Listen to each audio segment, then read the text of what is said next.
ഇന്ന് ഉണ്ടാക്കുന്ന മുറുക്കിൽ നമുക്ക് പ്രധാനമായിട്ടും വേണ്ടത് മൈദയാണ്. മൈദ ഉപയോഗിച്ചാണ് ഉണ്ടാക്കുന്നത്. മൈദ നമുക്കറിയാം പശയുള്ളതാണ്. അതുകൊണ്ട് ആദ്യം നമുക്ക് ആവി കൊള്ളിക്കണം.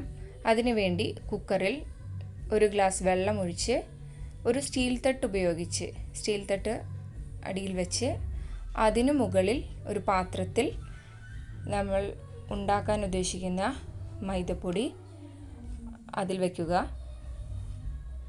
അതിനുശേഷം ഒരു 3-4 മിനിറ്റ് നമ്മൾ സ്റ്റൗവിൽ വെക്കേണ്ടതാണ്. കുക്കറിൻ്റെ വെയിറ്റ് ഇടാതിരിക്കാൻ പ്രത്യേകം ശ്രദ്ധിക്കുക. 3-4 മിനിറ്റിന് ശേഷം ഒരു 10 മിനിറ്റ് കഴിയുമ്പോൾ നമുക്ക് കിട്ടുന്ന ആ പൊടി അരിച്ചെടുത്ത് ബാക്കി ഇൻഗ്രീഡിയൻസ് ആയിട്ടുള്ള ഉപ്പ്, മുളക് പൊടി, ജീരകം ഇവ മൂന്നും കൂടി മിക്സ് ചെയ്യുക.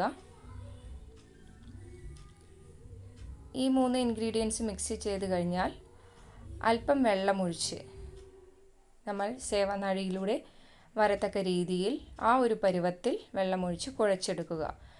ഈ കുഴച്ച് വെച്ചത് സേവനാഴിയിലൂടെ നമ്മുടെ മുറുക്കിന് വേണ്ട ചില്ലുപയോഗിച്ച് തിളച്ച എണ്ണയിലേക്ക് നമുക്ക് ചെറുതായി ഇട്ട് കൊടുക്കാം.